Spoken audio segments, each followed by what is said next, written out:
ज्या वेळेला निकाल जाहीर झाले आणि खरंच आपण बहुमतात आलो, एवढे सीट निवडून आले, दादांचं तर दुसऱ्यांचं टोटल केली तरी जास्त मतदान आहे, एवढ्या लीडने निवडून आले, तरीही आपण बघताना असं बघितलं की काही गळाले, त्याच्यामुळे आपण तो जल्लोष करू शकलो नाही. पण हे सगळं करायच्या मागं आजचा हा जल्लोष करण्याच्या मागचं कारण एकच होतं.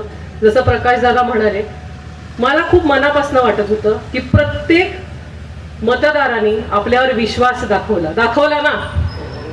आणि प्रत्येकाने, म्हणजे माझं म्हणणं आहे की जे उमेदवार गळाले ते काही मतांनी गळाले, आणि जो विश्वास आणि जे प्रेम गावाने आपल्यावरती दाखवलं त्याची परतफेड, हा गुलाल मला प्रत्येकाच्या घरापर्यंत पोहोचवायचा होता. आणि आज जे काय झालं त्यात मी खरं समाधानी आहे की जे काय जल्लोष व्हायला पाहिजे होता तो त्या दिवशी नाही झाला, पण आज त्या निमित्ताने झाला, ह्याचा मला आनंद आहे. तुम्हाला आहे की नाहीये?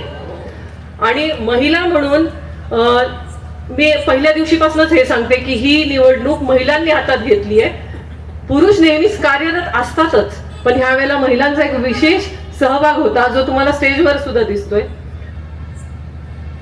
निवडणूक माझ्यासाठी मागच्या वेळेला जेव्हा पहिल्यांदा नगराध्यक्ष पदाला उभे राहिले त्यावेळेला खूप नवीन होतं. मला प्रत्येक गोष्ट मी विचारून करत होते. आताही काही पावलं टाकतानाही अजूनही शिकतेय, खूप शिकायचंय अजून.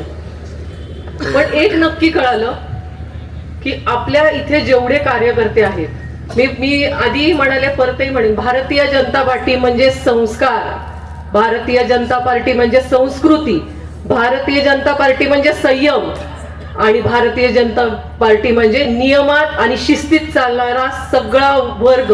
आणि जो मला दिसतोय आज एवढ्या मोठ्या संख्येने जर महिला ह्याच्यात कार्यरत असतील तर नक्कीच ते सगळं पाळलं जातंय ना. तो विश्वास प्रत्येकाला आहेच आहे. निवडणूक आता झालीये आणि मला वाटतं हारणं आणि जिंकणं, this is part of the game.